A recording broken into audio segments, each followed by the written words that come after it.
Jadi tahu-tahu langsung materi begitu. Nah, building learning readiness itu bisa menjadi kegiatan pre yang menarik sebetulnya. Kalau di opening misalkan kita menjelaskan tentang agenda hari ini, terus output-nya mau apa, outcome-nya mau apa gitu. Nah, building awareness itu suatu kegiatan. Nah, kami menerapkan kemarin yang ini, yang building learning awareness, mahasiswa suruh nonton video dulu, kemudian kita beri quiz. Jadi sebelum masuk ke kelas itu dia sudah.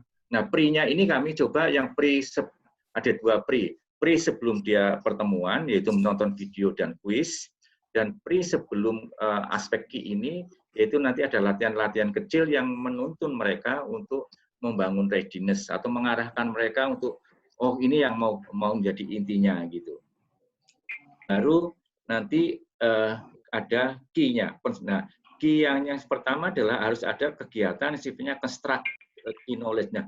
Inilah sebetulnya dosen itu berperan sekali di dalam hal ini, misalkan dia menjelaskan dengan PPT, kemudian dia bisa ada latihan kecil-kecil, itu ada di sini.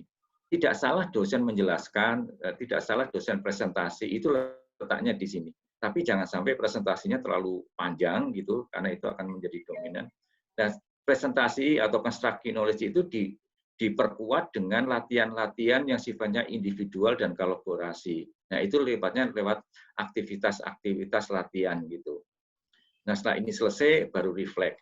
Nah, kita beri untuk menggait kita harus beri waktu di sini supaya dari menit ke menit itu kita menjadi aware tentang. Nah, dengan tuntunan ini, maka kita akan tertuntun kegiatan aktivitas kita menjadi bervariasi di sini. Nah, itu yang model 1. Ini contohnya yang kemarin kami lakukan. Jadi opening itu adalah sepakati agenda. Building learning itu kami mengerjakan kuis berdasarkan video yang ditonton.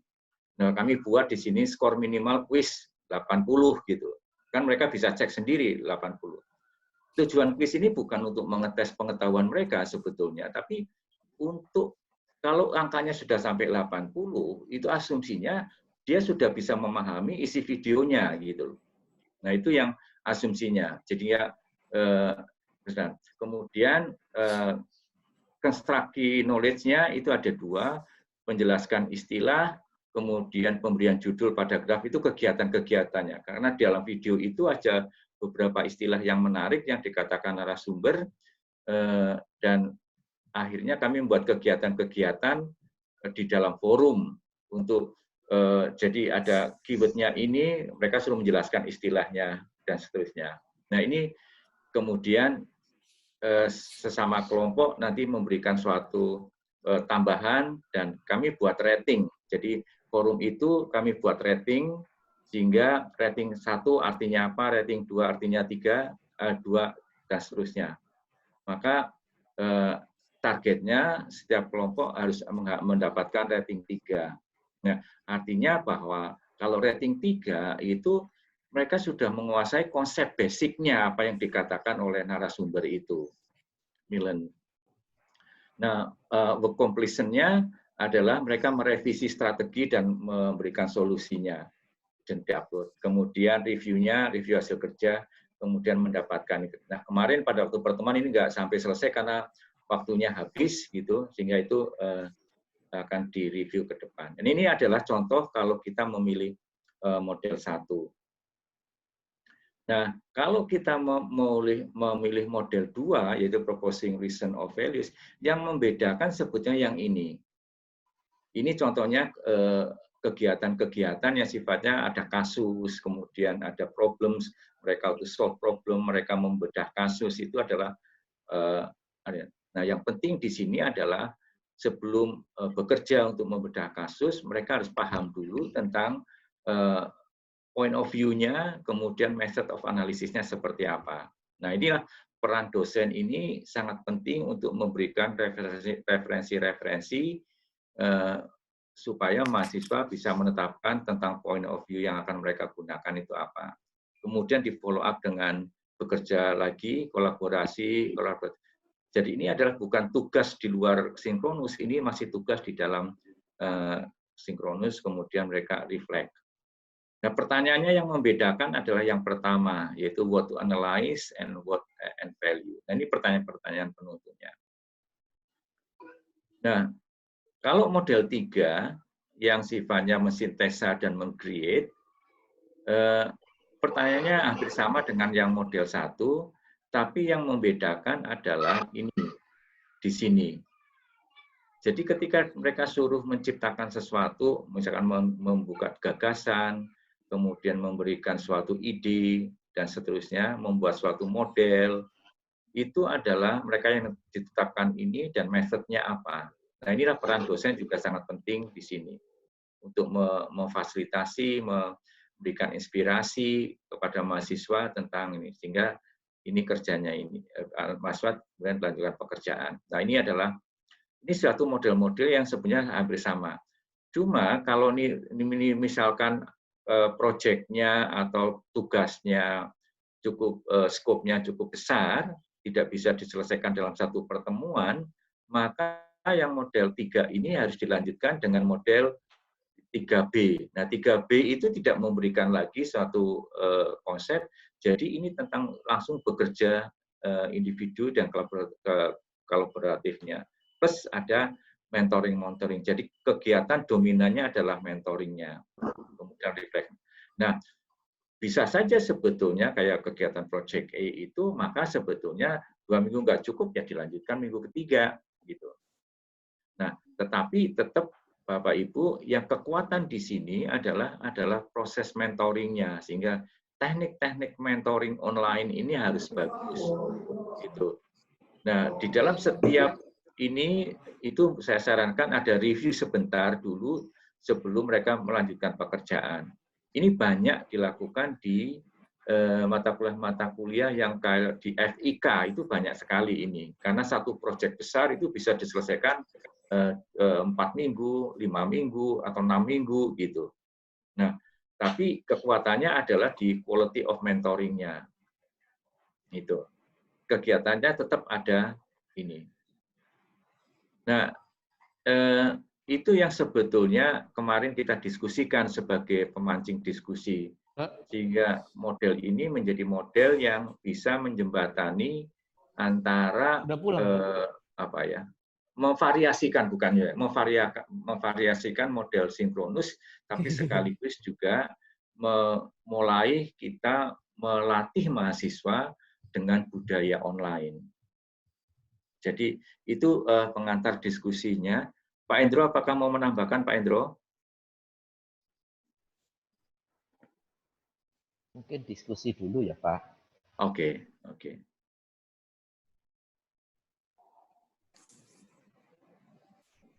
Jadi begitu, Bu Tami.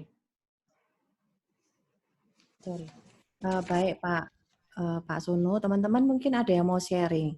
Kemarin Bu Meta sempat sharingkan bagaimana pengelolaan kelas Bu Meta, dan itu cukup mendapatkan respon yang baik dari mahasiswa ya, terbukti dari hasil surveinya kemarin juga cukup bagus. Bu Meta silakan kalau misalnya mau memberikan tambahan penjelasan pada apa yang sudah di-sharingkan oleh Pak Sunu.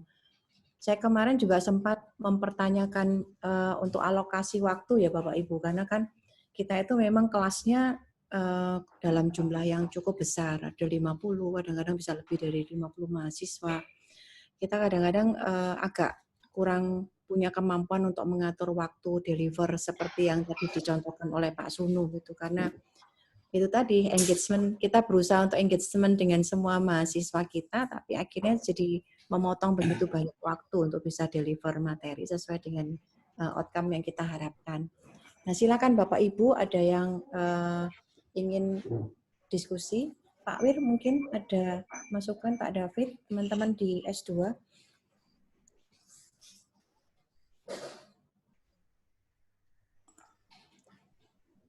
Perusahaan dan berkelanjutan dari UTS sampai UAS. Jadi kan saya harus mentoring mereka per kelompok, gitu kan Pak. Yeah. Nah, jadi cara saya itu mereka Zoom, terus habis itu saya masukin ke e-learning, habis itu mentoring per kelompok. Jadi nanti saya panggil, ini yang kelompoknya ini, mari silahkan. Nah, yang saya mau tanya, apakah kalau di PPT-nya Bapak itu semuanya harus pakai Zoom? Zoom-nya harus 2,5 jam, kayak seperti itu. Habis itu kalau readiness-nya itu mahasiswa akan ready, kan kalau disuruh untuk baca, biasanya kan males Pak, jujur aja kan ya. Nah, kalau jadi saya caranya tuh pakai quiz. Saya cuma ngasih materi. Quiznya sebagai absen, tapi quiznya tuh nggak sampai 20 nomor, nggak, cuma true or false, atau misalnya hanya untuk mengingatkan mereka supaya kamu harus buka buku baru bisa baca kuis, bisa jawab kuis gitu. Nah, yang saya mau tanya, apakah semuanya harus pakai Zoom dan apakah setiap pertemuan itu pakai Zoom? Gitu, Mbak. Oke. Mungkin ya dari sebelum ini bukan hanya saya yang menjawab karena beberapa teman kayak Bu Meta kemarin juga sudah sharing hal-hal yang baik gitu. Bu Meta bisa sharing, Bu. Mungkin dengan Bu Meta nanti jawabannya Bu Kesha itu bisa agak terjawab juga gitu. Silakan Bu Meta kalau mau dulu, Bu. Oke, terima kasih Pak Sunu. Seperti yang kemarin saya pernah sharing juga waktu itu, saya mungkin sharingkan kelas Pak Luki, kita sharingkan kelas yang di Fembus dulu aja ya Pak Luki ya. Ya, boleh. Karena menurut saya yang di Fembus itu kita Zoom-nya itu nggak yang full langsung 2 jam, tapi kita split. Jadi kalau pengalaman di kelas kami begini Bu Kesia, suara saya agak putus-putus, maaf ya Bapak Ibu, kayaknya sinyal saya, iya betul Bu Yuli, suara saya agak putus-putus, kayaknya sinyal wifi saya lagi ngedown ini Bu, kebanyakan Zoom. Apakah cukup jelas sekarang Bapak Ibu? Cukup. Jelas. Oke, jelas. Siap. Nah, kalau di Family Business itu saya, Pak Luki, dan Pak Teddy, itu Pak Teddy dan juga Pak Ono, kita membagi kelasnya ke dalam kelompok mentor-mentor, karena kan sifatnya project based. Nah, kemudian setelah dibagi kelompok mentor, kita berikan pre-knowledge dulu di awal. Tetapi sebelum masuk di kelas, itu kami sehari sebelumnya itu sudah posting video terlebih dahulu. Seperti saya kasih contoh aja langsung, kalau yang minggu ini, kelas kami itu tentang family business filosofi. Jadi kami berikan contoh bagaimana Ciputra Group ini mencerminkan family business filosofinya, merumuskan family business filosofinya. Kemudian setelah itu mereka nonton video dulu di YouTube, sudah kita upload di Moodle. Setelah menonton, kemudian kami berikan juga trigger beberapa pertanyaan. Anak-anak bisa lebih dahulu membacanya, begitu Bapak Ibu. Nah, setelah itu ketemu di hari Rabu, kita mengawali dengan Zoom. Karena sifatnya project based itu tadi, kita ada kelompok-kelompok mentor, ada Pak Sunata, ada Pak Luki, ada saya, ada Pak Teddy, ada Pak Agustiono juga. Nah, kita membaginya ke dalam dosen-dosen mentor tersebut, kemudian kita kasih pre-knowledge materi yang sama, materi yang sudah disiapkan oleh tim terlebih dahulu. Begitu Bapak Ibu. Jadi walaupun kita tim teaching, dosennya ada kelas masing-masing, tapi kita menyiapkan materinya ini sama, materi kolaborasi yang sama. Nah, setelah itu kami berikan pre-knowledge, kami berikan interaksi, kami juga sebelumnya juga kami beri feedback untuk tugas yang minggu sebelumnya sudah disubmit. Kemudian setelah itu kami berikan tugas kembali ke anak-anak. Jadi ketika kami berikan tugas, kami minggu ini kami berikan tugas untuk anak-anak diskusi dengan orang tuanya. Kan mereka kan stay at home ya Bapak Ibu ya, jadi asumsinya mereka sedang berada di rumah masing-masing. Jadi mereka bisa diskusi sama orang tuanya.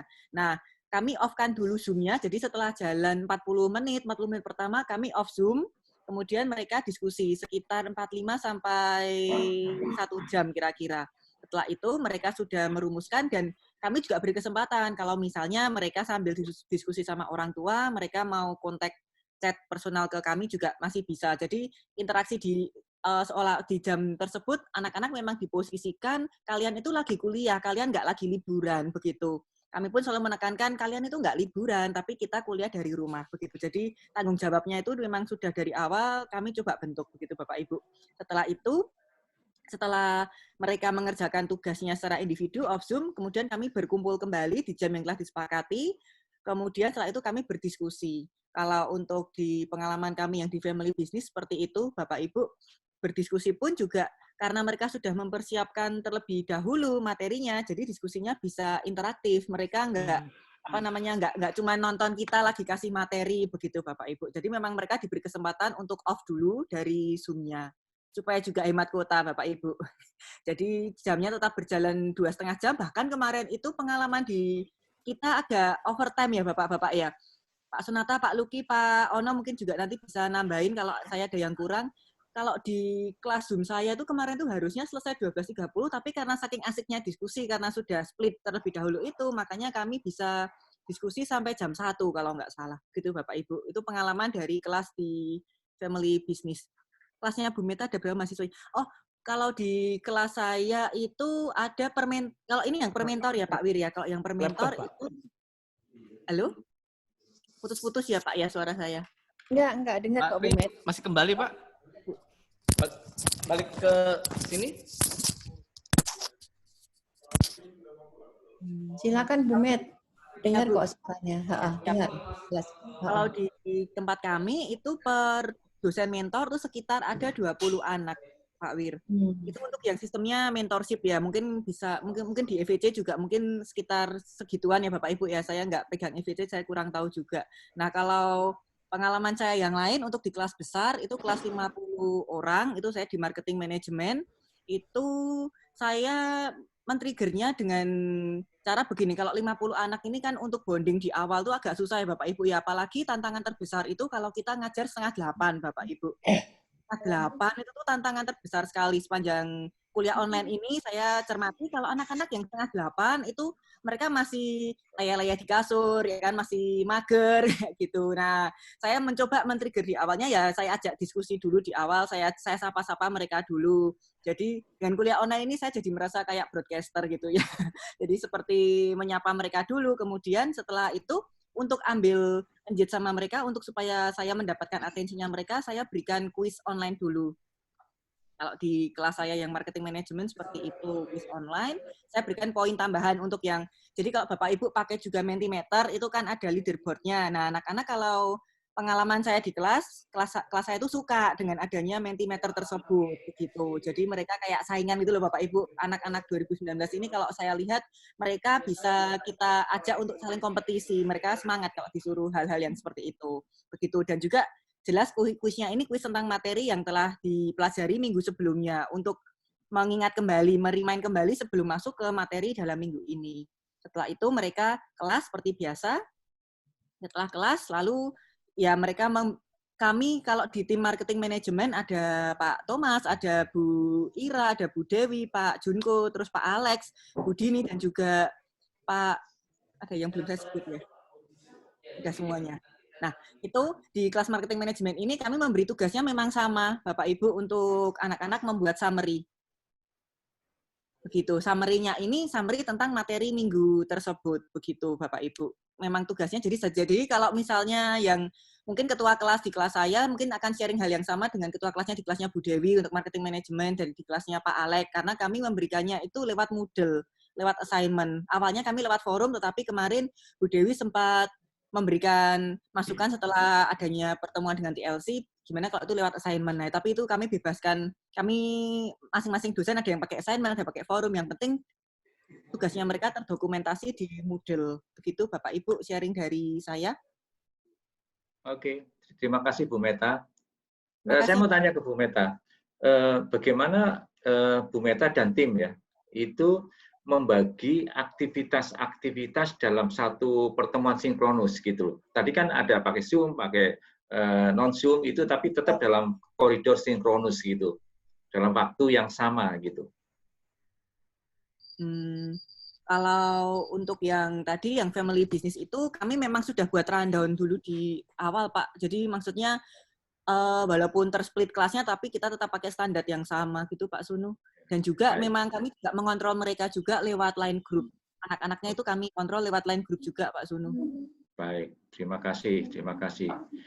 Oke, jadi pertanyaan Bu Desa, ada tambahan lagi? Pak Sonata mungkin. Sedikit aja yang Bu Meta lakukan. Kebetulan di kelas saya juga coba lakukan itu, jadi nggak full. Cuma untuk yang engaging, supaya anak-anak diskusinya juga dengerin, saya manfaatin whiteboard-nya Zoom. Jadi baik saya tulis menggunakan Wacom pinjam suami, atau saya tulis langsung diketik. Kalau untuk manajemen strategik saya langsung ketik. Jadi di Word Zoom yang ngomong siapa, saya tulis namanya, saya ketik. Saya tulis namanya, saya ketik. Itu biasanya akan terjadi mereka rebutan untuk ngomong. Jadi kita cuma tinggal mancing, mereka langsung ngomong semua sendiri. Itu sih yang saya lakukan. Oke, terima kasih. Ada tambahan lagi? Pak Son. Pak Sonata? Pak Sunu, saya minta waktu sebentar, Pak. Oh, silahkan. Mintanya ke Bu Ya. Tami, jangan saya, Bu, Pak. Ya, Bu, Silakan Pak Son, silakan.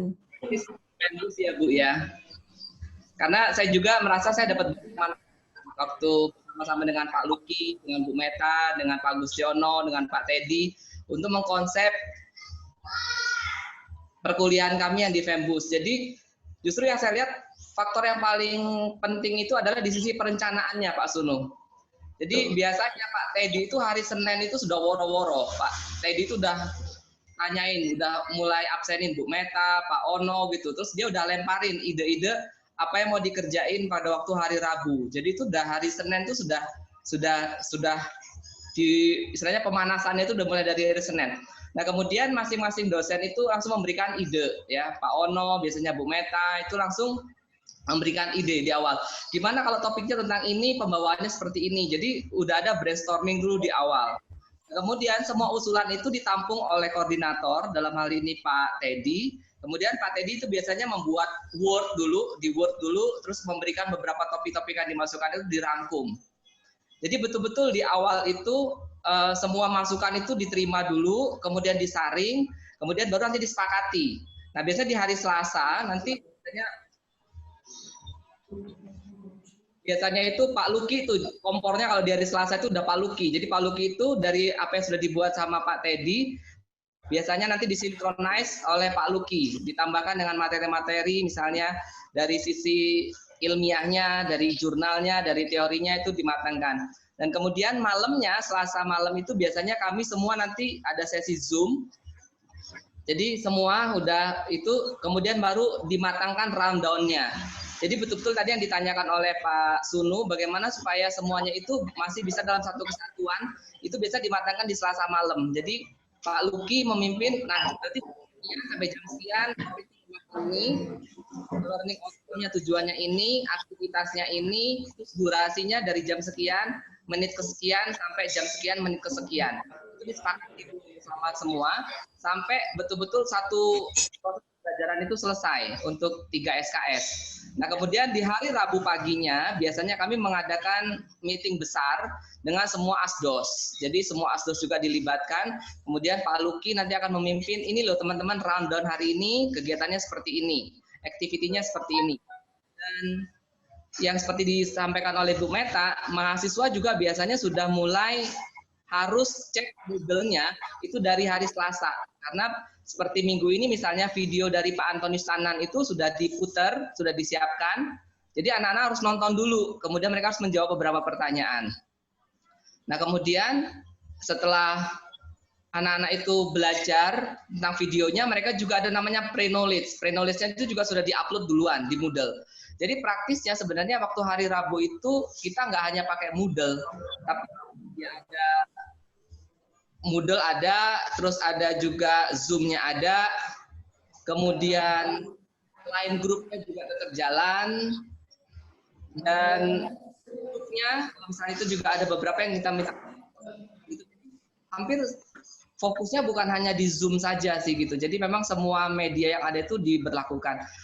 Jadi kalau saya bilang benar yang kata Pak Wirawan, kata kuncinya itu di perencanaan. Jadi kekuatan di koordinator Pak Teddy dan Pak Luki di awal itu yang memberikan arahan ke kita, sehingga pada waktu hari Rabunya itu, waktu show time-nya itu semuanya udah kelihatannya mulus dan sesuai dengan ekspektasi. Jadi memang betul-betul proses perencanaannya sama rundown detail satu persatunya itu yang paling krusial menurut saya. Itu. Terima kasih. Memang saya setuju sekali. Jadi memang justru utamanya di learning agenda ini nih, learning agenda ini, sehingga baru dilihat menit by menitnya itu supaya desainnya bagus. Karena justru kekuatannya ada di membuat deskripsi learning activities-nya kalau online itu. Kalau learning activities-nya bagus, kemudian nanti konten itu mengikuti learning activities itu. Nah, learning activities mengikuti tentang capaian yang mau dikerjakan atau luaran yang mau dihasilkan oleh mahasiswa. Itu yang saya kira penekanannya. Saya setuju sekali dengan Pak Sonata itu. Oke. Pak Sunu, Ya, kebetulan silakan, Bu. kebetulan ada Prof. Jenny nih bergabung dengan meeting kita. Oke.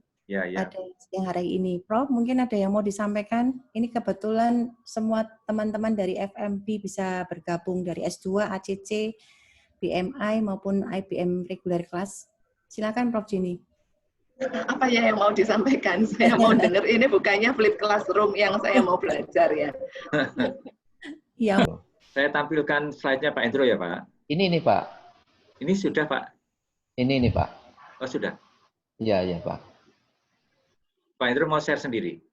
Ya, mestinya begitu supaya lebih mudah ya Pak. Oke, silakan Pak. Kok mati lagi ya Pak Endro? Itu tadi Pak Sunu Pak. Oh. Ya. Jadi, Pak Endro sudah bisa ya? Wah, luar biasa. Oh. Sukses. Masa kaget toh Pak? Kita tanya. Bapak Ibu, Bu Tami terima kasih. Tapi saya malah sedikit mundur. Kalau tadi Pak itu tadi tanya perencanaan, sebetulnya mulai dari sini ya Bu. Nanti mudah-mudahan Prof. Jenny nanti bisa nambah. Jadi memang ini kan sudah ada biasanya ya Bu. Ini saya penggal saja 4 mingguan misalnya ya Bu, dalam satu ini. Sebetulnya kan begini, kalau nilai itu sebetulnya cerminan dari kemampuan seseorang. Kan betul Bu. Nah kalau kita satu semester itu 16 minggu, anggap saja evaluasinya 4 kali, maka berarti itu katakan saja rata-rata 4 mingguan. Jadi kalau saya beri nilai seseorang, nilainya 90, sebetulnya ini adalah cerminan dari sebuah kemampuan. Jadi kalau saya sebut mampu berenang, maka dapat 90 itu ya dia misalnya mampu 4 gaya. Gitu. Jadi nilai adalah rumusan implikasi dari sebuah kemampuan. Begitu. Nah, waktu sekarang ini anggap saja sudah ditetapkan karena kita 16 minggu jadi 44. Nah, saya bicaranya begini. Yang dibicarakan tadi adalah bagaimana selama 4 minggu itu aktivitasnya dan proses assessment-nya. Ini yang akan dibahas. Jadi proses aktivitas itu bagaimana secara online. Nah, saya akan tunjukkan luarannya apa. Aktivitas itu kalau hanya aktivitas saja, tidak ada luaran, kita tidak bisa menilai atau tidak bisa tahu indikator yang bahwa seseorang itu setelah mengerjakan apa, begitu. Nah, bahan kajian yang selama ini seharusnya sudah diupload, sudah disiapkan di RPS. Jadi sebetulnya bahan ini betul-betul yang digunakan untuk supaya aktivitas belajar itu terjadi. Jadi bahan bukan sesuatu yang dilepas begitu, terus harus begini, terus nanti baru diberi tugas di belakangnya ya. Jadi ini agak dibalik begitu cara berpikirnya. Nah, kalau ini penilaian, mestinya itu sudah ditetapkan bentuk penilaiannya bagaimana. Misal, kalau tadi berenang, bentuk penilaiannya pakai misalnya kompetisi atau menulis paper. Nah, begitu. Jangan-jangan 90 itu karena menulis paper gitu ya. Paper tentang berenang itu tidak menunjukkan CP-nya gitu. Walaupun nilainya 90. Nah, inilah sebetulnya yang perlu ada kriteria penilaian. Nah, kriteria penilaian biasanya ditunjukkan dalam bentuk rubrik levelnya. Kalau kita lihat sebetulnya yang inilah OB. Alignment itu, kesesuaian antara CP sampai rubrik, itulah sebetulnya yang mau dicapai semua aktiviti tadi. Jadi sebetulnya kalau ini bisa di-trace, tunjukkan bahwa ini benar, maka siapapun dikoreksi, dia akan tahu ini memang anak ini mencapai CP pada level itu. Nah ini konsepnya. Sekarang saya akan beri contoh dalam satu tahap ini saja. Nah, misalnya ini 4 minggu, maka mestinya bahan kajian dan deskripsi tugas itu sudah diupload di e-learning. E-learn UC. Minimum 1 minggu sebelum mulai jalan ini. Jadi tadi grupnya Pak Luki sudah, oh sudah saya upload di situ. Nanti rinciannya bagaimana? Nah, yang nomor 1 mestinya itu tadi CP, sub CP. Jadi kalau sub CP itu sebetulnya harusnya sudah diupload. Kemarin Bu Utami juga mengatakan bahwa RPS itu sudah disampaikan, sudah dibuat semua, memang perlu dikoreksi. Pertanyaannya sub CP-nya ini benar tidak? Nah, sub CP ini harusnya bisa dicapai dalam 4 minggu ini. Itu sebetulnya yang di. Nah, jadi kalau saya misalnya contoh ini, mampu menyusun sebuah strategi bisnis melalui analisis pasar berdasarkan teori X dan referensi wajib, misalnya. Maka ini harus diyakini oleh dosen itu bahwa 4 minggu ini bisa dicapai. Kalau memang sudah disetting sub CP-nya ini. Nah, harusnya ada rancangan luaran tugasnya. Jadi, semua dosen, kalau kita bisa tahu, yang bisa disebut mampu menyusun strategi bisnis, kalau dia keluar ABCD-nya ini. Skema pemikirannya ada, analisis datanya ada, gagasannya ada, kajian tentang gagasan ada. Nah, kalau ini sudah dibuat, dosen mestinya tahu bahwa dia bisa menyusun sebuah strategi bisnis. Pertanyaannya adalah, apakah perencanaan ini sudah dibuat sebelum sebuah tahapan pembelajaran dilakukan? Nah, kalau sudah, mestinya tidak ada tugas tambahan lain-lain yang muncul dadakan karena corona, ya Bu. Jadi sebetulnya tidak. Jadi kalau masker ini muncul dadakan itu iyalah ya Bu ya. Saya diberi masker oleh, tapi ini penting. Nah, sekarang pertanyaannya adalah bagaimana rancangan ini kita terjemahkan di dalam 4 minggu. Tadi Pak Sunu memberi contoh dalam 1 minggunya. Saya mungkin beri contoh seperti ini. Kalau ini saya jabarkan dalam 4 minggu, luaran itu bisa dicapai setiap minggu, maka ini boleh saja sebuah dosen menyatakan, oke, dalam setiap minggu ada 1 luaran. Bisa juga 2 minggu pertama tidak, tapi 2 minggu berikutnya luarannya keluar semua. Terserah. Nah, saya anggap ini sebuah strategi saja. Oke. Nah, sekarang, kalau sudah perencanaannya seperti ini, apa yang dilakukan dosen? Nah, dosen itu tugasnya membuat interaksi sebetulnya. Bisa disebut tatap muka itu. Kalau tatap muka itu lah online kan repot, Bu. Ya, mukanya tidak bisa genjut lah, ya ditatap-tatapkan gitu. Tapi kita, nah itu. Nah, Bapak Ibu, mari kita lihat sebagai contoh. Tadi rata-rata 3 SKS. Jatahnya dosen sebagai beban 3 SKS itu dosennya itu adalah 50 menit kali 3. Jadi kalau dia 3 SKS, harusnya dia interaksi itu 3 kali 50 menit. Nah, bagaimana mahasiswanya? Ini yang kita juga belum pernah mahasiswa itu menyadari bahwa dia bebannya 6 jam per minggu. Ini apakah mahasiswa itu nanti belajarnya kalau sudah nanti saja mau mengumpulkan tugas, nanti kalau ditanya kuis, baru dia belajar. Nah, ini sebetulnya yang kita mesti bangun, bahwa mereka itu harus mengatur dirinya sendiri, 3 SKS atau mata kuliah itu 6 jam. Nah, ini yang sebetulnya tidak boleh lebih dan tidak boleh kurang mestinya. Kalau lebih itu urusannya yang mahasiswa, misalnya mahasiswanya agak begitu bodoh lah, gitu ya. Ya dia butuh waktu lebih gitu. Kalau yang pinter mungkin dia 2 jam sudah selesai. Nah, sekarang kalau 3 SKS sudah ada ukuran, ini apa yang dilakukan dalam 1 minggu yang 3 SKS? Ini contoh. Jadi Pak Sunu juga sudah menyampaikan materi dan tugas. Ini mungkin dirinci lagi, ada openingnya, ada menyapa orang, Bu Meta tadi begitu ramahnya, dastermu salah, begitu ya.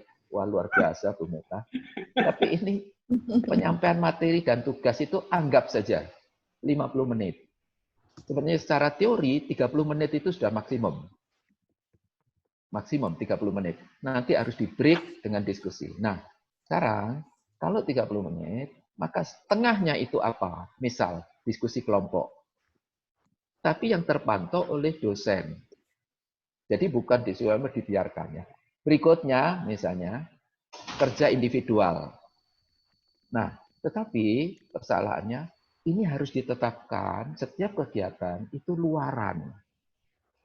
Jadi tidak bisa kita biarkan saja. Sekarang pertanyaannya, penyampaian materi dan tugas itu luarannya apa? Tadi Pak Sunu membuat rincian. Ini misalnya contohnya. Luarannya adalah pertanyaan dari mahasiswa yang nanti dipakai sebagai bahan diskusi kelompok, misalnya. Kalau Pak Sunu sudah membuat rancangan, kuisnya sudah membuat pertanyaan untuk diskusikan. Nah, ini sebetulnya bisa saja kalau mahasiswanya ternyata tidak ada yang bertanya, kita sudah siapkan. Ini loh esensinya. Nah, kalau sudah begini, maka baru diskusi kelompok itu sudah ada topik yang dia bangun sendiri. Nah, kalau diskusi kelompok, luarannya apa? Misal ini, aspek pokok dari strategi bisnis, karena itu nanti dia kalau tidak ngerti itu, dia tidak bisa membuat strategi bisnis. Maka ini hasilnya, harus setiap grup itu mengeluarkan aspek ini. Nah, apa kerja individual? Maka skema pemikiran bagaimana objeknya dia yang dia pilih, lantas bagaimana strategi bisnisnya. Nah, ini luaran-luaran ini mestinya dosen sudah menyiapkan apa yang harus luaran ini supaya dosennya tahu bahwa apa yang dikerjakan secara individu dan kelompok dan itu ada buktinya. Nah, kita mesti niscaya dengan seperti ini, maka A itu skema pemikiran itu sudah keluar. Itulah output luaran dari minggu itu. Nah, Bapak Ibu, ini satu pola. Boleh saja tadi Pak Sunu malah membuat 3 pola. Nah, tapi luarannya harus penting. Nah, sekarang kalau ini saya buat, misalnya, berlanjut, tetapi yang berikutnya itu tidak lagi pola ini, tapi misalnya ini menjadi tutorial. Kalau yang 2 ini sinkronus, kalau tutorial bisa saja sinkronus, bisa asinkronus. Kalau sinkronus, apa yang dilakukan mahasiswa? Apa yang dia kerjakan, lantas dia sajikan. Lantas dikomentari oleh grup atau dosen. Itu sinkronus. Asinkronusnya bisa dikirim, dikomentari oleh dosen. Kemarin, beberapa waktu lalu, Bu Maurin cerita, 100 anak memberi komentar, mengirim, terus terpaksa dia membuat komentar. Nah, 100 itu asinkronus memungkinkan begitu. Nah, sekarang yang sering juga tidak dilihat, kalau ini pekerjaan dosennya, maka sebetulnya mahasiswa ini harus tahu ini. Mahasiswa itu punya beban 24 jam. Yang tiap minggunya selama 4 minggu itu 6 jam, 6 jam, 6 jam. Gitu. Jadi tidak dikumpulkan pada minggu terakhir. Nah, ini sering kalau dia offline, mungkin dia datang dengan santai, tidak bawa apa-apa, cuma HP, terus dosennya juga memberi kuliah, dia tidak apa-apa, terus nanti tugasnya pada akhir-akhir. Nah, sekarang berarti ini sebenarnya 24 jam itu harusnya tugas yang diberikan dosen sudah diperkirakan. Average dari mahasiswa, rata-rata mahasiswa itu bisa menyelesaikan pekerjaan ini 24 jam. Itu sebabnya sebetulnya di mana-mana yang saya baca, itu membuat perkiraan tugas itu memang dosen yang sudah punya pengalaman untuk melakukan. Jadi itu, oh ini loh biasanya kalau saya mengerjakan begini sekian menit, itu persis program-program di Microsoft. Jadi kalau sudah keluar nanti mencoba sebuah program, maka keluarlah 100 jam bisa melakukan itu, maka dia dapat sertifikat. Ini sama. Nah, Bapak Ibu, ini yang perlu dilihat. Lantas terakhirnya, apa yang dibuat tutorial? Harusnya indikator penilaian. Nah, Jadi, dalam proses tutorial itu, kalau sinkronus, mahasiswa menyajikan, mereka sudah tahu nanti akan dicek aspek ini. Logika berpikirnya, analitiknya, kemudian kesesuaian dengan teorinya, ketepatan strateginya. Nah, kalau ini secara bertahap, maka bisa diyakini dia bisa mencapai itu kalau tutorial berjalan. Nah, inilah konsepnya ya Bu. Mungkin kita break dulu, kita berdiskusi dengan satu slide ini. Begitu Bu. Ya, terima kasih Pak Endro. PB ya. Ya, Pak Krisyar silakan. Mungkin Bu PB silakan Bu. Kayaknya Bu PB Bu Yuwan akan mentoring mahasiswa, Pak. Oh, oke. Ya, Pak di sini Krisyar, ada Bu Gracia juga. Ya, Bapak Ibu di FEC kita itu karena memang hampir sama seperti tadi Pak Sonata cerita di proyek di Pambus ya. Jadi kita mengantisipasi perkuliahan yang cukup panjang ya karena kita 5 SKS dan itu kita bagi dalam 14 pertemuan. Maka kita bagi beberapa tugas. Nah, tugas yang setelah UTS ini adalah market testing ya untuk memastikan bahwa ide bisnis ini bisa diterima oleh market begitu.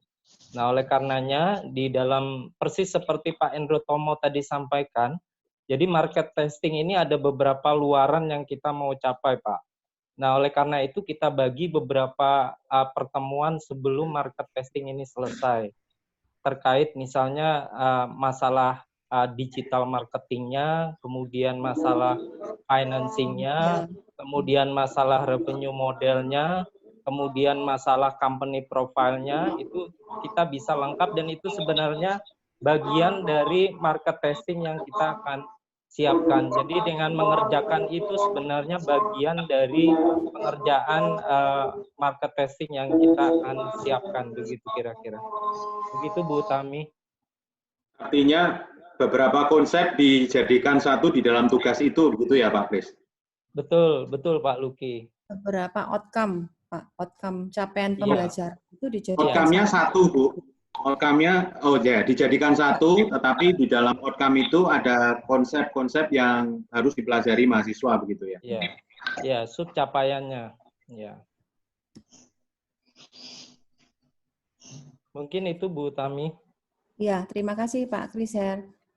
Kalau di mata kuliah internasional bisnis, memang kami tertolong ada kehadiran Pak Sunu dan Pak Antonius Tanan. Jadi ketika Pak Sunu melatih kami untuk terus diarahkan kepada learning outcome-nya apa, kemudian bagaimana berinteraksi, interaksi pembelajaran di kelas,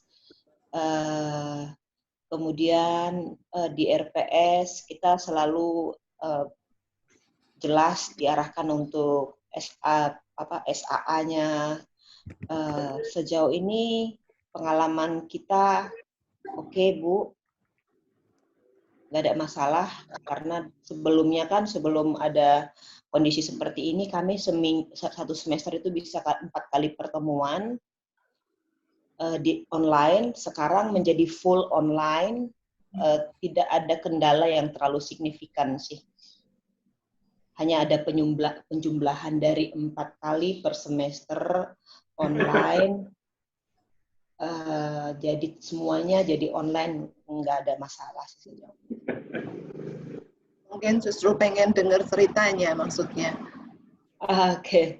Cerita di bagian pembelajaran yang mana, Bu? Sangat banyak sekali kalau saya harus yang ceritakan. Tadi kayaknya saya menangkap Bu Tami pengen supaya Ibu share perancangannya, bukan? Ambil satu topik aja Bu Roma, kayak kemarin waktu Ibu sampaikan MOM-nya, itu Ibu kan rigid sekali menyampaikan misalnya dalam satu proses pembelajaran 2,5 jam itu berarti berapa menit zoom-nya, kemudian tugasnya seperti apa. Itu saya kira akan bisa jadi benchmark dari teman-teman. Silakan Bu. Contoh langsung ya Ibu. Di week 11 itu di week 11 kita ini ada namanya kuliah tamu. Yang seharusnya desain awal kita adalah bersama-sama mendengarkan pengalaman 2 praktisi. Nah, ketika tetap harus ada pembelajaran, kami bukan meniadakan topik ataupun meniadakan capaian di week ke-11, tapi kami merekam secara offline dimasukkan ke YouTube dibantu oleh TLC. Kemudian 1 hari sebelum pembelajaran, mahasiswa itu sudah di reminder untuk menyaksikan sebuah video yang durasinya 1 kali 50 menit, 42 menit begitu. Itu untuk durasi 1 SKS. Kemudian untuk kita bisa mengetahui bahwa mahasiswa itu mendengarkan topik dari 2 narasumber terkait bisnis global, kita mengadakan interaksi lewat kuis. 1, yang kedua kita himbau mereka untuk membuat rangkuman. Ini variasi dari kelas kami masing-masing, namun standarnya sama begitu ya. Mereka mengerjakan kuis dan pertanyaan kuis itu diambil dari isi rekaman 2 narasumber tersebut. Gitu. Lalu di tahap selanjutnya ketika kelas kita berinteraksi dengan mahasiswa, ada feedback dari mereka, apa yang mereka dapat tentang materi dari rekaman tersebut. Karena mereka dapat insight, mereka bisa mematchingkan, memvalidasi atau mengkaitkan bisnis global mahasiswa tersebut, rencana bisnis global mahasiswa tersebut dengan pengalaman 2 praktisi. Nah, kemudian untuk mengukur apa yang mereka sudah dapatkan dari video tersebut, ada lembar kerja yang mereka bisa isi dan mereka bisa diskusikan dalam kelompok masing-masing. Nah, untuk durasi lembar kerja itu 1 SKS. Jadi untuk diskusi dan feedback itu juga 1 SKS. Jadi kalau dikerjakan secara menyeluruh, sebenarnya kadang-kadang faktanya kami bisa kelewatan 3 kali 50 menit itu gitu. Itu sih pengalaman kelas kami begitu. Iya, terima kasih Bu Roma. Teman-teman mungkin ada yang mau bertanya pada Bu Roma, pada Pak Luki, pada Pak Endro berkaitan dengan sharingnya. Saya juga mungkin, ya silakan Prof. Jenny. Bu Helena mau tanya juga. Oh, Bu Helena. Helena udah dari tadi. Oh, baik, silakan.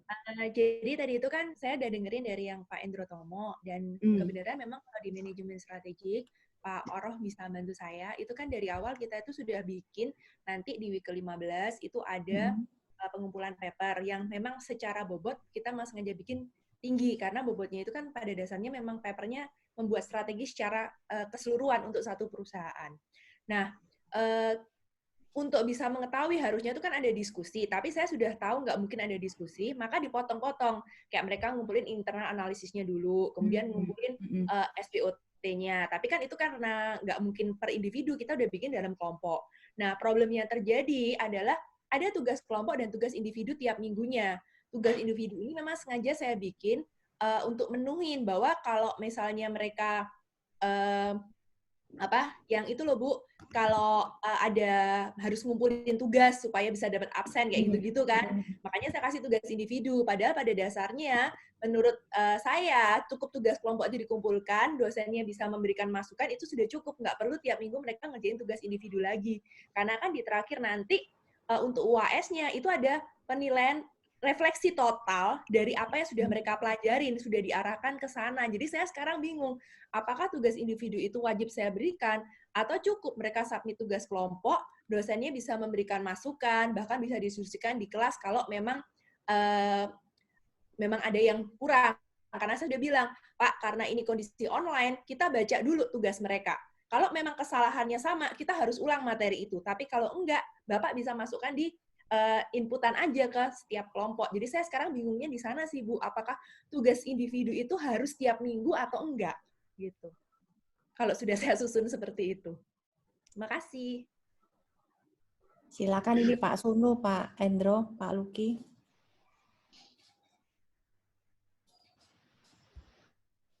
Ya, Bu Tami. Sebetulnya pertanyaan ini mestinya yang jawab dosennya ya Bu. Jadi, nah mau untuk apa tugas pribadi itu? Apa betul itu menunjukkan kemampuan dia sesuai CP? Begitu saja. Jadi kalau memang itu dalam kelompok kita sudah tahu masing-masing memiliki kemampuan itu, ya kenapa mesti pakai tugas pribadi gitu. Tapi kalau kita merasa keniscayaan kita, trust kita kurang, bagaimana caranya? Itu ada biasanya kalau saya lakukan, semua grup nilainya sama, tetapi sebetulnya kita bisa mengusulkan setiap orang membuat laporan sebagai refleksi. Itu di akhir saja. Jadi sebetulnya tidak perlu per minggu terlalu banyak. Nah, ada cara lain, misalnya kontribusinya bagian mana yang setiap anak dibagi. Masing-masing memiliki kontribusi, kemudian boleh dibagi. Nah, siapa yang membagi kelompok itu? Kalau yang dinilai kolaboratifnya. Jadi kolaboratif itu dinilai, kemampuan kerjasama juga dinilai, tidak selalu dalam substansial. Tapi dalam strategi kita melihatnya bagaimana dia. Jadi diberi tugas yang dia ada kesimpulan pokoknya. Dari pengalaman saya misalnya, anak-anak pinter itu kalau kumpul jadi satu biasanya egois. Tidak pernah dia kompromi karena dia sudah pinter kerjakan sendiri-sendiri. Contohnya gampang saja, dia lupa nomor NNP kalau ngumpulkan. Dulu biasanya begitu. NNP-mu kapan? Itu berarti dia tidak pernah ketemu gitu. Tapi kalau bodoh-bodoh enggak jadi, Bu. Itu ya bodoh aja itu. Tugasnya enggak selesai. Jadi memang ini mengajari mereka untuk kolaboratif itu ada strateginya. Tidak substansial, tapi strategi untuk membangun. Kalau itu yang dimaksud oleh Ibu tadi, memang betul, Bu. Ada tanggung jawab pribadi. Yang dibangun cuma itu, bukan substansinya. Maka bentuk tugasnya sebenarnya tidak terlalu sulit pada substansi. Ya, saya kira itu ya, Bu, kalau dari saya. Mungkin Pak Sunu. Ya, saya nambahkan ya, Bu. Saya mungkin minta klarifikasi dulu ke Bu Helena. Yang Ibu maksud tugas itu apa? Apakah, karena ada dua kemungkinan ini. Tugas itu sebenarnya apakah itu sebuah aktivitas yang harus mereka selesaikan dan menghasilkan suatu luaran, dan itu menjadi suatu sarana belajar. Gitu. Ataukah tugas itu menjadi sebuah luaran sehingga mahasiswa bertanggung jawab dan menunjukkan kemampuannya. Jadi tugas itu ada dua kemungkinan. Tugas itu sebagai proses dia belajar, atau tugas sebagai pembuktian bahwa dia mampu mencapai sesuatu. Oke. Jadi kalau yang besarnya Pak ya papernya itu memang untuk mengukur apakah capaian kita dalam mengajar anak-anak itu tercapai. Nah, sementara yang tiap minggu individual itu kan di awal sewaktu dari offline ke online itu kan diwajibkan bahwa mahasiswa itu mengumpulkan tugas tiap minggunya kan. Nah, akibatnya saya bisa berpikir nih Pak, supaya nggak terlalu membebani mereka, tapi juga terpenuhilah permintaan itu gitu kan. Jadi sebenarnya akhirnya saya memberikan itu hanya sekedar, misalnya kita diskusi nih, setiap minggu kita selalu ada diskusi. Saya selalu bagi waktu, ada saat mereka membaca, ada saat mereka mencari, dan ada saat mereka masuk ke kelas untuk diskusi. Nah, hasil dari diskusi itulah yang biasanya saya minta mereka melaporkan dalam bentuk refleksi singkat, hanya untuk tahu mereka itu paham nggak sih apa yang lagi diomong oleh satu kelas. Itu aja akhirnya. Cuma tadi juga Pak Oroh mungkin bisa nambahin, Pak David bisa nambahin, tetap aja ada yang ngomong, tugasnya gimana kalau dikurangi. Jadi saya juga pusing sekarang, itu sih. Ya, jadi yang saya tangkap bahwa tugas mingguan itu sebenarnya suatu bentuk aktivitas belajar yang mereka harus kerjakan atau mereka harus berpartisipasi. Gitu. Nah, kalau itu adalah suatu bentuknya seperti itu, ya wajib memang. Karena dengan mengerjakan aktivitas itu, dengan berpartisipasi, berinteraksi melalui panduan tugas itu, mahasiswa menjadi belajar. Gitu. Nah, itu memang harus ada panduan-panduan kecil sehingga mahasiswa menjadi belajar dengan melalui tugas-tugas yang kecil-kecil itu. Instruksi. Jadi kelihatannya angkat tangan tadi. Iya, Pak. Saya tertarik pada penjelasan Bu Roma tadi. Kan Bu Roma tadi menyampaikan bahwa videonya itu kan ditonton sebelumnya, gitu ya, Bu ya. Nah, pada waktu durasi pembelajaran itu apakah masih tetap penuh? Misalnya kalau 3 SKS itu 150 menit kan biasanya kita tatap mukanya. Nah, kalau kita offline biasanya kan video itu digantikan dengan pembicaranya. Jadi mengambil jatah 150 menit itu, begitu ya Bu ya. Jadi habis ada pembicara, terus habis gitu diskusi-diskusi, which is secara total itu 150 menit gitu. Nah, sekarang dengan adanya video, Ibu meminta mereka menonton itu sebelumnya. Pertanyaan saya, apakah pada waktu interaksinya nanti itu, ya, sinkronusnya itu benar masih 150 menit atau dikurangi? Gitu. Mengapa saya bertanya begini? Karena saya ini sedang menduga-duga mahasiswa ini minta mengatakan bahwa tugasnya ditambah jadi apa banyak itu apakah karena sekarang disuruh nonton sendiri dulu, disuruh baca dulu, baru nanti di kelas juga tetap penuh 150 menit, tapi sekarang masih ada disuruh baca, disuruh ini, disuruh ini. Itukah yang mereka maksud gitu lah. Ini saya meraba-raba aja. Bu Roma, ya.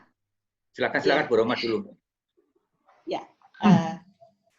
Ini Ibu menduga-duga dari sudut pandang mereka ya, Bu?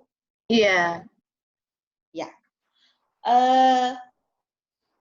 Kami di tim selalu berpikir, selalu berusaha bagaimana mahasiswa kami ini bisa paham dan mengerti tujuan pembelajaran hari ini mau apa. Ketika kami mengajak mereka untuk lebih dulu menonton, kami pun tidak yakin 100% mereka akan menonton. Anak-anak yang rajin yang akan mengerjakan itu.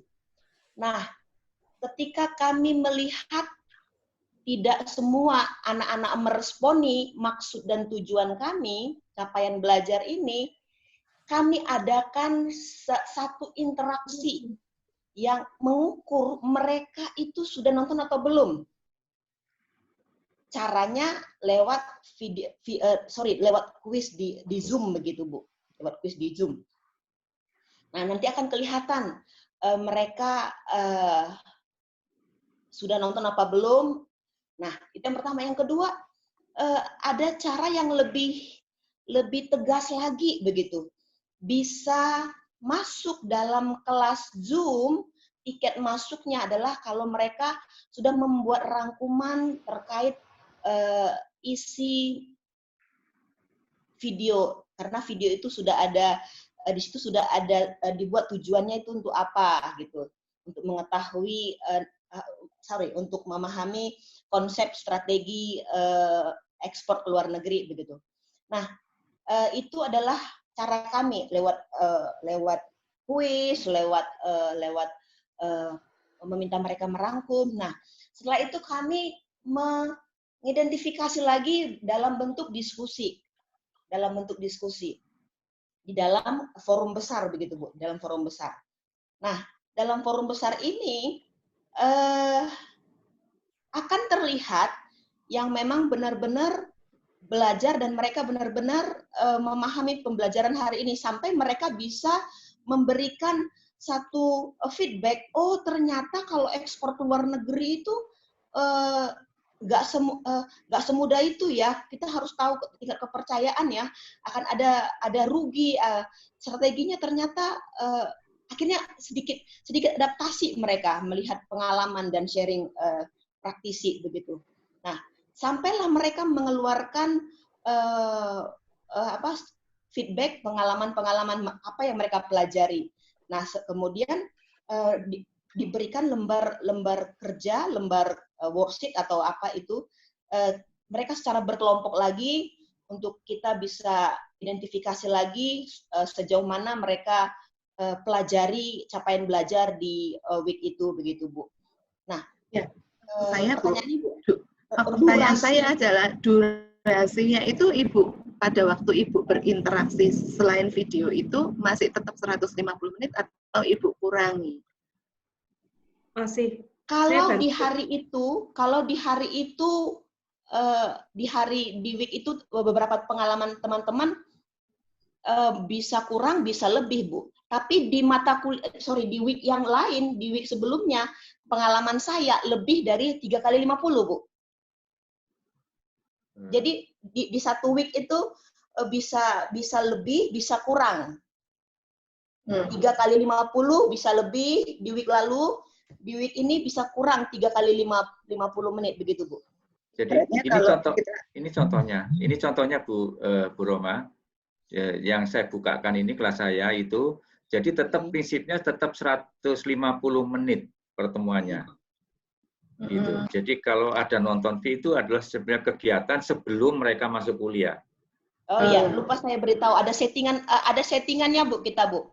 Ada mengatur settingan waktu juga, betul Bu. Sorry, saya terlewatkan itu. Iya. Jadi artinya gini Pak Suno, sebenarnya kalau biasanya pada waktu kita ada kuliah tamu, kan durasi kuliah tamu itu sudah mengambil dari 150 menit itu. Yeah. Sekarang kuliah tamu itu digantikan video. Dan video itu sudah kita berikan tontonlah sebelumnya. Berarti interaksi yang 150 menit itu kalau masih 150 menit berarti ini sebenarnya ekstra buat mereka. Logikanya mestinya itu bagian dari kegiatan mandirinya mereka. Logika pikir kita begitu. Jadi kita balik. Betul. Tapi apakah hal seperti itu yang membuat mereka protes? Ini yang saya meraba-raba. Sekarang pakai disuruh nonton dulu, disuruh ngerangkum, disuruh gini gitu loh. Itu yang saya mencoba meraba. Sebenarnya apa yang mereka maksud? Termasuk juga diminta untuk membaca case study dulu. Iya. Sehingga saya jadi berpikir, apakah memang harus seperti itu? Gitu. Logikanya kan belajar mandiri memang ya, gitu. Ataukah justru ya sudah sekarang kita mulai ya, saudara-saudara gitu. Introduction, setelah itu oke, dalam 30 menit ke depan ini Anda silakan masuk ke YouTube. Anda nonton. Itu. Kemudian Anda nulis di forum apa yang kamu temukan dari situ. Nanti jam segini kita ketemu lagi, kita akan bahas gitu. Itukah semestinya? Barangkali Bu, pemahaman mahasiswa itu belajar itu ya hanya tatap muka itu ya. Jadi setelah selesai itu tidak ada lagi PR, tidak ada lagi apa. Betul Pak. Jadi maksud saya ya. Maksud saya gini Pak. Di O-Week itu dijelaskan bagaimana sih sistem itu. Betul. Tadi saya memang dapat pertanyaan saya yang di chat itu kan saya mengatakan bahwa mahasiswa itu nggak pernah menyadari itu, makanya nekat juga kalau ngambil 24 SKS gitu kan, sikat aja gitu. Betul. Ini memang nggak bisa cuman pada waktu O-Week Pak, tetapi pada waktu setiap kali perwalian itu seperti itu. Tetapi oke lah, itu kita sisihkan ya, itu sesuatu yang memang harus terus-menerus dikerjakan. Tetapi yang sekarang ini sebenarnya mereka keluhkan apa, itu saya juga meraba sebenarnya. Prof, saya mau memberi pendapat. Damelina, Prof. Yes, thank you. Saya pikir mungkin karena fakta bahwa sekarang secara online mereka nyaris mengerjakannya sendiri. Jadi begini, kalau pengalaman saya, dulu kan misalnya kalau saya ngajar kan mereka juga pada dasarnya harus membaca sesuatu sebelum masuk kan, Prof? Waktu tatap muka ini ceritanya. Jadi misalnya saya suruh dia membaca case study. Lalu masuk di kelas, harapannya sudah membaca, tapi kan dia bisa menjadi free rider dengan cara ketika dia tidak menjawab, maka saya akan mengalihkan pertanyaan itu ke temannya yang lain, yang lebih ready. Akhirnya dia bisa tidak membaca di rumah, masuk ke kelas, dianggap hadir, dan dia beraktivitas free rider. Intinya dia ketika belajar itu tidak secara serius mau belajar. Nah sekarang aktivitas saya ganti, dengan memberikan rangkuman, dengan memberikan secara kuis langsung supaya untuk mengetahui knowledge dia terhadap sesuatu yang saya informasikan sebelumnya. Nah, di sini dia tidak bisa free rider, Prof. Iya, betul. Ya, kecuali hanya dia kopas dari temannya dan dia juga melakukannya misalnya dan ini tapi kan beresiko karena akan dibaca oleh dosen. Tetapi ketika di kelas dia bisa datang tanpa persiapan, kelas langsung. Ya, kalau saya lihat disitulah mengapa sekarang mahasiswa merasa semakin berat karena tuntutan untuk di kelas yang interaksi yang saya seharusnya bisa dia bisa free rider sekarang tidak bisa. Kalau saya pikir itu yang saya alami beberapa kemarin. Jadi waktu saya bawa satu topik untuk di mentoring, waktu itu dia jadi kalau sebelumnya kan ini bisa saja di kelas itu waktu interaksi offline itu sangat mungkin itu dia tidak siap, tetapi dia seolah-olah dia masuk gitu loh. Mungkin itu, Prof. Prof, mungkin Prof, kembali lagi. Boleh sedikit saya tambahin lagi, Prof? Baik, Bu. Ya, saya setuju dengan cara berpikir Bu Dame, karena memang itu yang Ibu Dame alami. Pengalaman saya juga akhirnya merujuk kepada hal yang sama. Ketika di dalam pembelajaran online ini, saya akhirnya menemukan mahasiswa-mahasiswa yang polanya dulu copy-paste, dia tetap copy-paste. Pertama, karena tugas bersifat online kan ya. Terus yang kedua, ketika dia berinteraksi lewat diskusi, memberikan feedback kepada teman-temannya, ketahuan memang tidak membaca, tidak belajar, tidak mau tahu, dan tidak peduli. Gitu. Nah, itu yang kadang-kadang saya khawatir kalau ini dibiarkan, itu akan menularkan yang rajin, begitu Prof. Sehingga kita ini berpikir, bagaimana ini mendesain pembelajaran supaya atmosfernya semua sama, begitu. Itu sih yang harus kami terus pikirkan, Prof. Jadi desain-desain itu sebenarnya bukan tujuannya membebani mahasiswa, tidak ada dalam pikiran kami membebani mereka, tapi bagaimana mereka memahami ini loh tujuan pembelajaran hari ini. Kamu belajar loh. Kalau ada yang memang sudah belajar dan memang kelihatan dia dominan, nilainya juga baik, aktif, kita sangat senang sekali. Tapi kita sangat terpukul ketika ada melihat sekelompok mahasiswa yang tetap diam, tetap tidak berinteraksi, tetap gitu-gitu aja. Nah, kita berpikir lagi gitu, Prof, gitu loh. Itu sih. Bu Tami kayaknya, thank you Bu. Kayaknya Bu Tami mau ngomong. Saya kembalikan pada hostnya ya. Tidak apa-apa, Prof. Masih ada kaitannya dengan ini. Jadi kalau yang dikeluhkan oleh mahasiswa itu begini. Jadi mereka itu kan sudah punya RPS ya. RPS yang notabene sebenarnya disiapkan dalam kondisi offline. Dan itu kan sebenarnya jelas toh Prof, tugasnya apa, begitu kan udah kelihatan. Tugas ini untuk mencapai outcome pembelajaran yang mana, dan termasuk juga bagaimana dia mencapai rubrik untuk SAA 1, 2, dan 3. Tapi mereka merasa bahwa sekarang itu muncul tugas-tugas dadaan. Nah, tugas dadaan yang mereka katakan dadaan itu ya misalkan seperti yang Bu Helena tadi sampaikan. Dosen ini kan sekarang tidak bisa bertatap muka dengan mereka. Kemudian menggali keaktifan mereka, kehadiran mereka, itu akhirnya dengan memberikan, yaitu tadi misalkan resume, misalkan kemudian mereka diminta untuk ada review untuk memverifikasi kehadiran mereka. Nah, itu mungkin yang membuat mahasiswa itu merasa ada tambahan-tambahan tugas. Nah, makanya saya mengundang Pak Sunu dan Pak Endro itu dengan harapan teman-teman ini harus sadar bahwa penugasan ini tetap harus menjawab kebutuhan untuk menguji outcome, begitu loh. Jadi jangan hanya sekedar untuk ya ayo sini verifikasi, ayo kamu aktif enggak, ayo kamu datang atau enggak, bukan begitu loh. Nah, itu sebenarnya yang tampaknya itu yang dikeluhkan oleh mahasiswa, karena mahasiswa yang pintar, ketua kelas ini kan sebenarnya wakil dari mahasiswa, biasanya anak-anak yang aktif. itu mereka membaca loh RPS kita itu yang kemarin memang udah disiapkan offline sih. Nah, begitu berubah menjadi online, kok tugasnya jadi bertubi-tubi kayak gini ya Bu ya. Satu mata kuliah itu bisa beberapa penugasan yang mereka tidak aware. Ini sebenarnya untuk apa sih gitu loh. Nah, ini yang perlu Bapak Ibu tujuan dari pertemuan hari ini itu kita banyak mendapat masukan dari Pak Sono, dari Pak Endro agar mengingatkan kembali pada dosen-dosen agar mengkomunikasikan ke anak-anak tugas ini tuh ini ya Nak ya untuk menguji outcome yang mana, bukan hanya sekedar untuk verifikasi mereka hadir, mereka tidak free rider, bukan begitu loh harapannya sih. Menurut saya begitu. Dan saya punya satu lagi Pak Sono karena ini waktunya mepet.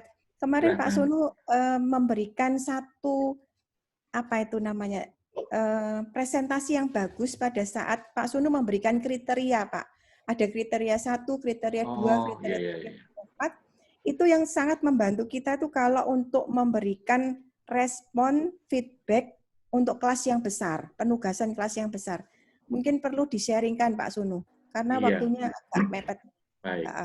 Itu hubungannya kan dengan tadi pre ya, saya namakan pre. Jadi kalau di pre classroom kan pre gitu. Nah, itu adalah ketika mahasiswa disuruh di forum itu menjelaskan istilah yang mereka sudah tonton di YouTube itu, di video itu.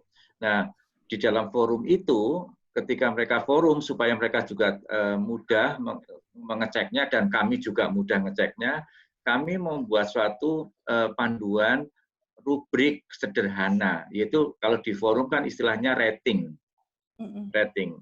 Jadi jawaban seperti apa atau penjelasan seperti apa yang mereka harus posting. Nah, saya membuat suatu penjelasan, kan kegiatannya adalah menjelaskan istilah yang disebutkan narasumber sebetulnya. Nah, maka kami membuat rating. Jadi kalau ratingnya 1 itu dia hanya menjelaskan berdasarkan apa yang sudah dikatakan narasumber. Gitu. Kalau ratingnya 2, dia menjelaskan berdasarkan narasumber, disertai menerjemahkan dari paragraf yang disediakan. Jadi kami mengumpulkan paragraf-paragraf yang intinya sama dengan apa yang dikatakan narasumber. Sehingga mereka itu berlatih mengkombinasikan antara informasi dari narasumber dengan informasi yang dia baca dari paragraf. Itu ratingnya 2. Ketiga, tapi dia hanya menjelaskan dari paragraf, menerjemahkan. Kalau yang nomor 3, dia menjelaskan. Jadi diungkapkan dengan kata-kata sendiri. Nah, ini untuk menghindari copy-paste tadi. Kami mencoba, kalau mereka nggak copy-paste, akan dihargai lebih. Ratingnya akan lebih tinggi. Gitu. Nah, nomor 4 itu ratingnya menjelaskan dengan disertai contoh. Berarti itu pemahamannya lebih bagus. Gitu loh. Jadi dari narasumber, dari paragraf, plus ada contohnya yang dari mereka temukan sendiri. Itu. Nah, rating yang tertinggi adalah kalau mereka membuat semua itu plus ada dia mencari sumber tambahan. Jadi penghargaan itu berjenjang gitu. Nah, jadi mereka ini yang mendrive, mereka ingin yang bekerja lebih baik untuk menghindari sekedar copy paste itu. Ini hanya teknik sebetulnya untuk menghindari. Pertama adalah membangun pemahaman dengan aktivitas gitu. Yaitu yang tadi saya katakan, penugasan di dalam proses sinkronis itu nggak salah gitu, tapi itu sebagai proses belajar yang memandu mahasiswa untuk construct knowledge itu. Jadi apakah ini juga diartikan sebagai tugas tambahan dan saya nggak tahu gitu. Tetapi ini adalah media untuk belajarnya. Nah itu ini yang ratingnya itu bukan. Rating ini dinilai kan maksudnya Pak? Iya. Kan mereka ngisi di forum. Di forum kan ada, tinggal klik saja kan simpel kita akhirnya. Kalau di forum kan istilahnya rating gitu. Baik. Ya, terima kasih Pak Sono. Bapak Ibu masih ada pertanyaan yang lain? Saya sebenarnya pengen dengar teman-teman dari ACC dan BMI ya. Ini belum. Bu Lina ada enggak ya?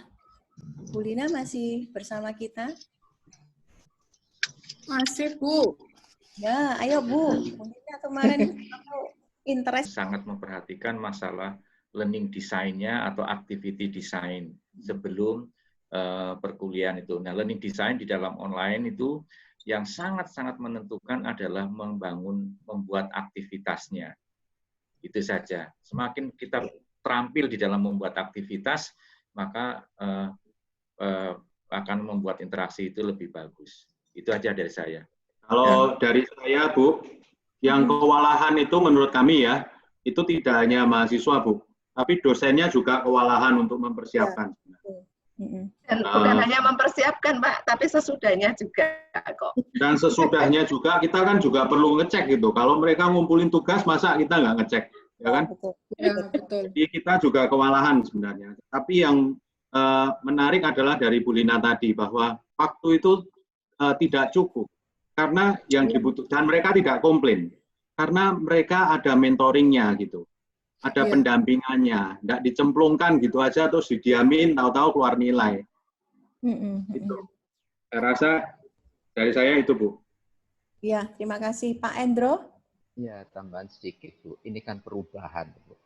Perubahan itu selalu membawa apa yang dulu kita punya ini mesti berubah, lepas. Jadi istilah korban itu ada gitu, Bu. Nah, ini kan dalam proses, itu yang pertama.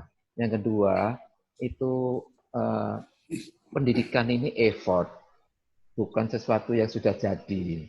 Jadi apa yang dirancang, diusahakan itu memang ini proses yang selalu terus diusahakan. Jadi kita corona enggak corona itu mesti tetap nanti kita mesti perubahan. Yang ketiga, sebetulnya begini, beberapa yang sudah menjadikan bagus pola itu menjadi contoh, itu akan mempengaruhi yang lain. Saya kira itu aja. Jadi effort kita tidak terus kendor kita ini, terus gitu, saya kira bisa lebih baik.